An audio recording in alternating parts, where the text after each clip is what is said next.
Harish, the best academy. Hi friends, welcome to Harish academy. ఈరోజు వార్తలు నిలిచిన జాతీయ అంతర్జాతీయ రాష్ట్రీయ అంశాల గురించి, వార్తలు నిలిచిన వ్యక్తులు, అవార్డులు, పుస్తకాలు, మరి క్రీడా సంబంధిత సమాచారం, ఒక్కొక్క అంశాన్ని వివరంగా తెలుసుకుందాం. ఈరోజు ఫస్ట్ టాపిక్ వచ్చేసి పోటీ పరీక్షలకు ప్రిపేర్ అవుతున్న ప్రతి ఒక్క అభ్యర్థి రానున్న పోటీ పరీక్షలను దృష్టిలో ఉంచుకొని ఏ పోటీ పరీక్షన కానివ్వండి, ఏ స్థాయి పోటీ పరీక్షన కానివ్వండి, తప్పనిసరిగా చదవాల్సిన కొన్ని ముఖ్యమైన అంశాలు ఉంటాయి. అలాంటి ముఖ్యమైన అంశాలు లాస్ట్ 1 ఇయర్లో రెగ్యులర్గా రిపీటెడ్గా వార్తలు నిలుస్తున్న అంశాలు. ఉదాహరణకు తీసుకుంటే వార్తలు నిలుస్తున్న విన్యాసాలకి సంబంధించి కానివ్వండి, వార్తలు నిలుస్తున్న GI tags, geographical indication tags సంబంధిత అంశాలు కానివ్వండి, యునెస్కో రిలేటెడ్ టాపిక్స్ పైన కానివ్వండి, వార్తలు నిలుస్తున్న ఐఐటీస్ రిలేటెడ్ ఇన్ఫర్మేషను, వార్తలు నిలుస్తున్న సూచీలు, అంతర్జాతీయ సంస్థలు విడుదల చేసే నివేదికల గురించి కానివ్వండి, వార్తలు నిలుస్తున్న ప్రాంతాలు, విపత్తు సంబంధిత అంశంతో వార్తల్లోకి వచ్చిన, వివాదాస్పదమవుతూ వార్తల్లోకి వచ్చిన, సో ఇటువంటి టాపిక్స్ ఏవైతే ఉంటాయో అవి అరౌండ్ ఒక 25 to 30 టాపిక్స్ మీకు రెగ్యులర్గా కనబడుతూ ఉంటాయి. అందులో అప్డేట్స్ వస్తూ ఉంటాయి. ఇక సబ్జెక్టు వారీగా వచ్చే అప్డేట్స్ ఏవైతే ఉంటాయో వాటిపైన ప్రత్యేకత చూపాలి. సో ఇక్కడ అబ్జర్వ్ చేస్తే రక్షణ రంగానికి సంబంధించి, సో డిఫెన్స్ రిలేటెడ్గా ఎక్సర్సైజెస్ ఇన్ న్యూస్, ఆ టాపిక్ చాలా ఇంపార్టెంట్. సో ఈరోజు వార్తల్లోకి వచ్చిన ఒక విన్యాసము, ఏదైనా ఒక విన్యాసం వార్తల్లోకి వచ్చిందంటే ఫస్ట్ ఆ విన్యాసం యొక్క పేరేంటో చూడాలి. సెకండ్ వచ్చేసి ఆ విన్యాసంలో ఎన్ని దేశాలు పాల్గొనడం జరుగుతుంది. థర్డ్ వచ్చేసేసి ఆ దేశాల పేర్లేంటి, సో ఏ దేశాలు ఈ విన్యాసంలో పాల్గొంటున్నాయి. ఫోర్త్ వచ్చేసేసి త్రివిధ దళాల్లో ఈ విన్యాసం ఎవరికి సంబంధించి. నెక్స్ట్ వచ్చేసేసి ఈ విన్యాసం ఎక్కడ జరుగుతుంది, సో ఎవరు హోస్ట్ చేస్తున్నారు. నెక్స్ట్ వచ్చేసి ఈ సంవత్సరం జరుగుతున్న విన్యాసం యొక్క ప్రత్యేకతలు, మిస్లీనియస్, ఎన్నవ ఎడిషన్, ఇలాంటి వాటిపైన క్వశ్చన్స్ అడగవచ్చు. సో ఇక్కడ అబ్జర్వ్ చేస్తే ఇక్కడ వార్తలు నిలిచిన విన్యాసం పేరు మిత్రశక్తి. సో మిత్రశక్తి విన్యాసం.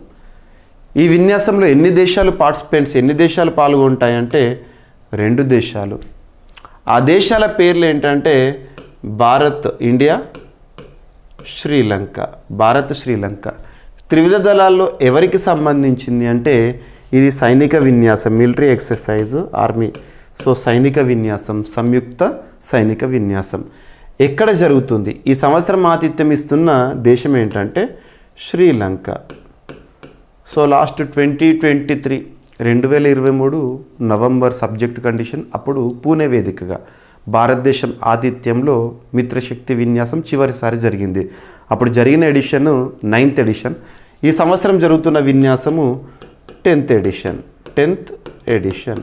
సో ఇలా ఒక టాపిక్ని ఈజీగా మన గుర్తుండే విధంగా ట్యాబులర్ ఫామ్లో విన్యాసాలన్నీ కలిపి ఒకే దగ్గర ట్యాబులర్ ఫామ్ ప్రిపేర్ చేసుకొని మనం నేర్చుకున్నాం అనుకోండి, ఎగ్జామినేషన్కి వెళ్ళే ముందు కూడా రివిజన్ అనేది సులభంగా ఉంటుంది మీకు. అలాగే నేను క్లాసెస్ కూడా ఇస్తున్నాను, CA 360 క్లాసెస్, ఓకేనా. సో ఇక్కడ అబ్జర్వ్ చేస్తే the 10th edition of India Sri Lanka joint military exercise Mitra Shakti commences in Sri Lanka మనకు ఆగస్టు 12th రోజున ప్రారంభమైంది. ఇది 25th ఆగస్ట్ వరకు జరుగుతుంది. మధురు ఓయా, శ్రీలంకలో ఈ విన్యాసం అనేది జరుగుతుంది, శ్రీలంక ఆతిథ్యంలో. గుర్తుపెట్టుకోండి, సరిపోతుంది, ఓకేనా. నెక్స్ట్ మీకు 2023లో వార్తలకు వచ్చిన అన్ని విన్యాసాలు కూడా CA 360 2023లో కంపైల్ చేసి స్పెషల్ వీడియోస్గా ఇచ్చాను. సో సబ్జెక్ట్ రిలేటెడ్ కానివ్వండి, ఇలా ఇంపార్టెంట్ టాపిక్స్ ఏవైతే ఉంటే వాటిని ప్రత్యేకంగా చూడండి. నెక్స్ట్ ఐఐటీస్ గురించి ఎవ్రీ వీక్ కనీసం ఒక 2 to 3 టాపిక్స్ అయితే మినిమంగా మనం డిస్కస్ చేస్తాం. సో ఇక్కడ అబ్జర్వ్ చేస్తే ఐఐటి మద్రాస్ అత్యధిక సార్లు వార్తల్లోకి వస్తున్న ఐఐటి. సో రీసెంట్గా ఐఐటి మద్రాస్ భారతదేశంలో మొట్టమొదటి అనే అంశంతో కూడా వార్తల్లోకి వచ్చింది. సో ఇక్కడ ఐఐటి మద్రాస్లో జల విజ్ఞాన కేంద్రం ఏర్పాటుకి ఇజ్రాయెల్ సహకారంతో సన్నాహాలు. సో ఇజ్రాయెల్ సహకారంతో ఇటీవల ఏఐఐటిలో, ఐఐటి మద్రాస్లో జల విజ్ఞాన కేంద్రం. సో ఈ సెంటెన్స్ ఐఐటీస్ గురించి హెడ్డింగ్ పైన ఫోకస్ చేయాలి, మనం సింగిల్ లైన్లో అడగవచ్చు. సో ఇక్కడ ఐఐటి మద్రాస్లో సరికొత్త జల విజ్ఞాన కేంద్రాన్ని ఏర్పాటు చేయడానికి భారత్, ఇజ్రాయెల్ దేశాల మధ్య ఒప్పందం కుదిరింది. శుభ్రమైన తాగునీటి సరఫరాకు ఉద్దేశించిన సంయుక్త ఒప్పందం ఇది. ముఖ్యంగా పట్టణాల్లో నీటి సరఫరాకు సుస్థిర పరిష్కారాలు కనుగొనడానికి ఈ కేంద్రం అనేది కృషి చేస్తుందంట. జల విజ్ఞానంలో నూతన పరిశోధనలు, నవీకరణలు సాధిస్తుంది. ఈ మేరకు ఒప్పందం కుదరడానికి ముందు ఈ నెల 5 నుంచి 8వ తేదీ వరకు పట్టణ ప్రాంతాల్లో 24 గంటల నీటి సరఫరా అనే అంశంపై ఐఐటి మద్రాస్లో స్వల్పకాలిక కోర్సుని కూడా నిర్వహించారంట. సో జస్ట్ గుర్తుంచుకోండి ఈ హెడ్డింగ్, దీని యొక్క ఉద్దేశం ఏంటి, ఉపయోగం ఏంటి. సో నీటి సరఫరాలు పట్టణ ప్రాంతాల్లో. ఓకేనా. Next IIT Mandi. So IIT Mandi అంటే ఇక్కడ హిమాచల్ ప్రదేశ్లో ఉంది. సో ఐఐటి మండిలో పునర్జన్మపై కోర్సు. సో ఇటువంటి కొంత ప్రత్యేకంగా వార్తల్లోకి వస్తున్నాయి. సో చూడండి, విద్యార్థులందరూ భగవద్గీత, పునర్జన్మ వంటి అంశాలు నేర్చుకోవాల్సింది అంటూ ఐఐటి మండి తీసుకున్న నిర్ణయంపై విమర్శలు వ్యక్తమవుతున్నాయి. ఇంజనీరింగ్ మొదటి సంవత్సరం విద్యార్థుల కోసం వివేకం శ్రేయస్సు పరిచయం పేరుతో ఓ కోర్సును ఐఐటి మండి చేర్చింది. నూతనంగా ప్రారంభించిన ఇండియన్ నాలెడ్జ్ సిస్టమ్స్ విభాగం ఈ కోర్సును అందిస్తుంది. ఇందులో సూక్ష్మ శరీరము, పునర్జన్మ, మరణానికి చేరువ వంటి పలు అంశాలు ఉన్నాయంట. సో దీంతో పాటు ప్రతి వారం విద్యార్థులంతా భగవద్గీత పారాయణం, యోగా తరగతులను తప్పనిసరి చేయాలని ఆదేశించారు. సో కొంత కాంట్రవర్షియల్గా, సో చాలా వరకు కూడా కొన్ని మతానికి లింకింగ్ అనేది చేయడం వల్ల కాంట్రవర్సీ అనేది మనకు చూస్తూ ఉన్నాం. సో ఇక్కడ అబ్జర్వ్ చేయండి. సో భద్రతా మండలిలో సంస్కరణలు తప్పనిసరి ఆవేశం అని చెప్పేసి మరొకసారి అంశం. ఐక్యరాజ్య సమితి భద్రతా మండలి మనందరికీ తెలుసు. భద్రతా మండలి అనగానే అందులో 5 శాశ్వత సభ్య దేశాలు, 10 తాత్కాలిక సభ్య దేశాలు ఉంటాయి. శాశ్వత సభ్య దేశాలు P5 కంట్రీస్ అంటాం, వాటిని వీటో పవర్డ్ కంట్రీస్ అంటాం. ఏంటేంటవి? US, UK, Russia, China, France. ఇది భద్రతా మండలి ఏర్పడినప్పటి నుండి న్యూయార్క్ కేంద్రంగా పనిచేస్తున్న భద్రతా మండలి 1945 అక్టోబర్ 24న ఏర్పాటైంది. అప్పటి నుండి ఇప్పటి వరకు ఉన్నాయి, ఎప్పటికీ ఉంటాయి, శాశ్వతం, పర్మనెంట్ మెంబర్స్. మరి 5 దేశాలు పర్మనెంట్గా ఉన్నాయి. 10 దేశాలు ఏవైతే ఉంటే ఎవ్రీ 2 years టెన్యూర్తో ఎన్నిక అవుతాయి. భారత్ చివరిసారి 2021-22 8 సార్లు ఇప్పటివరకు భద్రతా మండలికి ఎన్నికైంది తాత్కాలిక సభ్య దేశంగా. ఇవి తాత్కాలిక సభ్య దేశాలకు సంబంధించి. మరి ఇప్పుడు ఈ భద్రతా మండలిలో రీఫార్మ్స్, సంస్కరణల కోసం శాశ్వత సభ్యత్వం పొందే దేశాల సంఖ్య పెరగాలి, మాకు కూడా ఇవ్వాలని ఇండియా కానివ్వండి G4 కూటమి ఏర్పడింది. దాంతోపాటు ఈ తాత్కాలిక సభ్య దేశాల సంఖ్య కూడా పెరగాలని చెప్పేసి డిమాండ్, ఇవన్నీ ఉంటున్నాయి.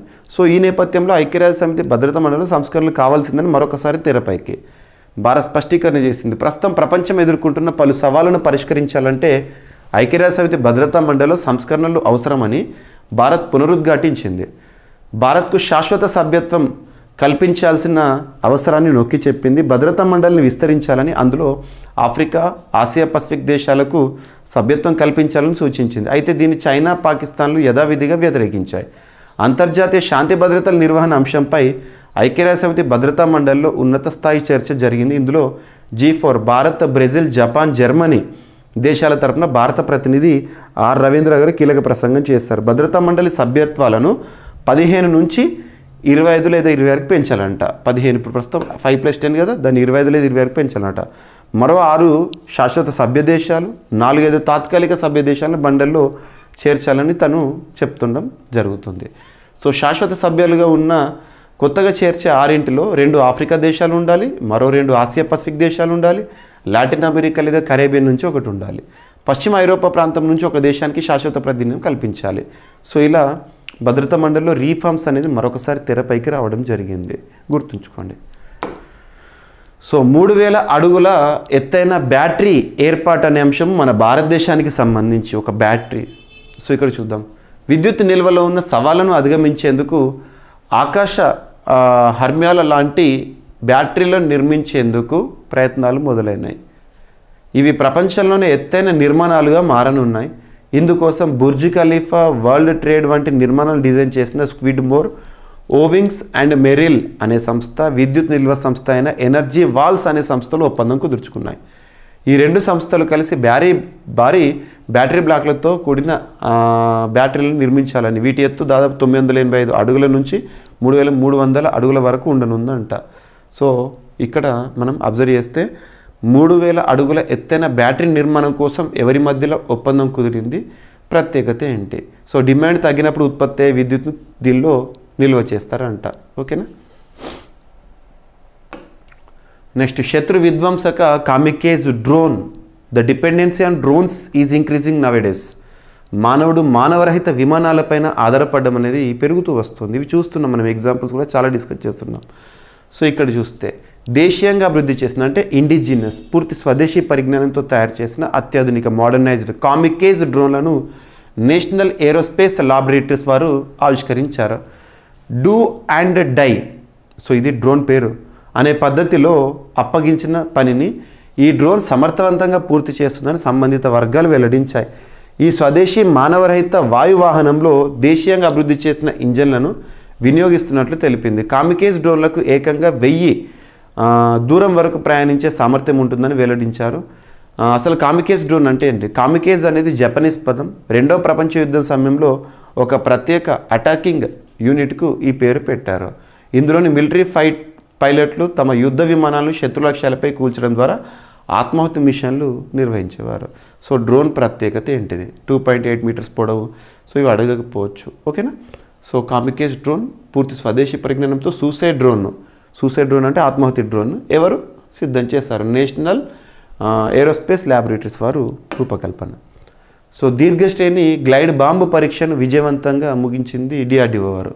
దేశీయంగా రూపొందించిన దీర్ఘశ్రేణి గైడ్ బాంబ్ గౌరవ్ను మన దేశం నిన్నటి రోజున మంగళవారం రోజున ఆగస్టు 13th రోజున తొలిసారి విజయవంతంగా పరీక్షించింది.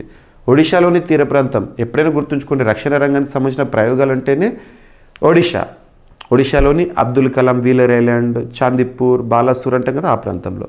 అదే ఇస్రో చేసే ప్రయోగాలు అనగానే షార్ కేంద్రం, శ్రీహరికోట, మన తిరుపతి జిల్లా. మనం అబ్జర్వ్ చేస్తే ఈ 16th రోజున ఎల్లుండి మనం ఒక ప్రయోగాన్ని కూడా చూడబోతున్నాం, ఓకేనా. దాని గురించి మీకు ఆల్రెడీ చెప్పాను షెడ్యూల్, ఓకేనా. అండ్ శుక్రకణం అండదాతలకు బిడ్డపై హక్కు ఉండదని బాంబే హైకోర్టు తీర్పిచ్చింది. శుక్రకణాలు వీర్యం అండదాతలకు అద్దె గర్భం సరోగసి అమ్మలకు బిడ్డలపై చట్టపరమైన హక్కు ఉండదని బాంబే హైకోర్టు స్పష్టం చేసింది. ఆ బిడ్డల జన్మకారకులం తామేనంటూ దానిని ఓ హక్కుగా పొందలేరని పేర్కొంది. 5 ఏళ్ల కవల కుమార్తెలను వారానికోసారి కలుసుకునే అవకాశం కల్పించాలన్న 42 ఏళ్ల మహిళా అభ్యర్థులను అనుమతిస్తూ మంగళవారం తీర్పునిచ్చింది. తన కవల పిల్లలు సరోగసి విధానం ద్వారా జన్మించారని పిటిషనర్ అయిన మహిళ తెలిపింది. ఆమె సొంత చెల్లెలు అండం దానం చేయగా ఇంకో మహిళ అద్దె గర్భం ద్వారా బిడ్డలు పుట్టారని పేర్కొంది. సో ఈ సిచ్యువేషన్లో శుక్రకణం అండదాతలకు బిడ్డపై హక్కు ఉండదు అని చెప్పేసి హైకోర్టు స్పష్టం చేసింది.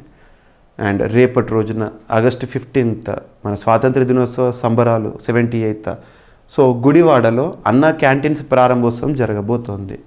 సో ఇక్కడ అబ్జర్వ్ చేస్తే పేదలకు 5 రూపాయలకే రుచికరమైన భోజనం అందించే అన్నా క్యాంటీన్ను ఈ నెల ఆగస్టు 15th కృష్ణా జిల్లా గుడివాడలో ఏపీ ముఖ్యమంత్రి చంద్రబాబు నాయుడు గారు ప్రారంభిస్తారని రాష్ట్ర పురపాలక శాఖ మంత్రి పి నారాయణ గారు వెల్లడించారు. ఆ రోజు మధ్యాహ్నం భోజన సమయంలో ఈ కార్యక్రమం ఉంటుందని చెప్పడం జరిగింది. అండ్ వక్ఫ్ బిల్లు ప్రస్తుతము వివాదాస్పదమవుతుంది, చర్చనీయాంశమైంది. సో వక్ఫ్ బిల్లుపై జేపీసీ సారథిగా జగదంబిక పాల్ గారు ఉండడం జరిగింది. సో వక్ఫ్ సవరణ బిల్లు 2024పై అధ్యయనానికి 31 మంది ఎంపీలతో ఏర్పాటు చేసిన జాయింట్ పార్లమెంటరీ కమిటీ, సో సంయుక్త పార్లమెంటరీ సంఘం చైర్మన్గా భాజపా సీనియర్ నేత ఎంపీ జగదంబిక పాల్ గారు నియమితులయ్యారు. స్పీకర్ ఓం బిర్లా గారు ఈ నియామకాన్ని చేపట్టినట్లు చెప్పడం జరిగింది. సో పార్లమెంట్లో కమిటీలు ఉంటాయి కదా, పార్లమెంట్లో కమిటీలు అనే అంశము రాజ్యాంగంలో లేదు. ఈ భావన మాత్రం మనకు ఆర్టికల్ 88లో భాగంగా కానివ్వండి, ఆర్టికల్ 105లో భాగంగా కానీ అర్థం చేసుకోవచ్చు. మనం పార్లమెంటరీ కమిటీలో అనే భావనను మనము బ్రిటన్ రాజ్యాంగం నుండి స్వీకరించాము. పార్లమెంట్ ఎల్లవెల్ల పనిచేయదు కాబట్టి కమిటీల రూపంలో పనిచేస్తూ ఉంటుంది. ఈ కమిటీలకు హెడ్లని సభాధ్యక్షులు నియమిస్తారు. సో ఇది గుర్తుపెట్టుకోండి.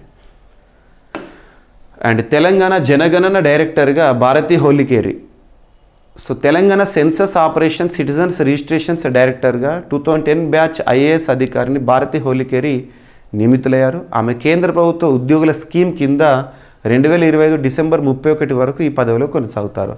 అందువల్ల కొత్త బాధ్యతలు చేపట్టడానికి వీలుగా ఆమెను వెంటనే ఇప్పుడున్న బాధ్యతల నుంచి రిలీవ్ చేయాలని కేంద్ర సిబ్బంది వ్యవహారాల మంత్రిత్వ శాఖ జారీ చేసిన ఉత్తర్వుల్లో రాష్ట్ర ప్రభుత్వ ప్రధాన కార్యదర్శిని ఆదేశించడం జరిగిందంట, గుర్తుంచుకోండి. సో ఇవి ఫ్రెండ్స్ ఈరోజు వార్తలు నిలిచిన అంశాలు ఒకసారి ర్యాపిడ్గా చూస్తే, వార్తలు నిలిచిన 10th ఎడిషన్ మిత్రశక్తి సంయుక్త సైనిక విన్యాసం ఇండియా శ్రీలంకకి సంబంధించి శ్రీలంకలో ప్రారంభమైంది. సో ఐఐటి మద్రాసులో జల విజ్ఞాన కేంద్రం ఏ దేశ సహకారంతో అంటే ఇజ్రాయెల్ సహకారంతో పట్టణ ప్రాంతాల్లో తాగునీటి అవసరాల కోసం. ఐఐటి మండిలో వివాదాస్పదమైన కోర్సు, పునర్జన్మ, ఇటువంటి అంశాలు. సో భద్రతా మండలిలో సంస్కరణలు తప్పనిసరి అని స్పష్టీకరణ భారత్ చేసింది. సో 3000 అడుగుల ఎత్తైన బ్యాటరీ అనే అంశము వార్తల్లోకి రావడం జరిగింది. శత్రు విధ్వంసక కామికేజ్ డ్రోన్ను తయారు చేసిన లేదా ఆవిష్కరించిన నేషనల్ ఏరోస్పేస్ ల్యాబొరేటరీస్. దీర్ఘశ్రేణి గ్లైడ్ బాంబు పరీక్ష విజయవంతం అనే అంశము. అండ్ శుక్రకణం అండదాతలకు బిడ్డపై హక్కు ఉండదని బాంబే హైకోర్టు తీర్పు. రేపు గుడివాడలో అన్నా క్యాంటీన్ ప్రారంభము. నెక్స్ట్ వక్ఫ్ బిల్లుపై జేపీసీ సారథిగా జగదంబికా పాల్ అండ్ తెలంగాణ జనగణన డైరెక్టర్గా భారత్ హోలికేరి. సో ఇవి ఫ్రెండ్స్ ఈరోజు వార్తలు నిలిచిన అంశాలు. మిస్లేనియస్ అంశాలు ఏమైనా మిగిలిపోతే రేపటి క్లాస్లో జోడించి మరొకసారి నేర్చుకుందాం. రేపు కలుద్దాం. Thank you.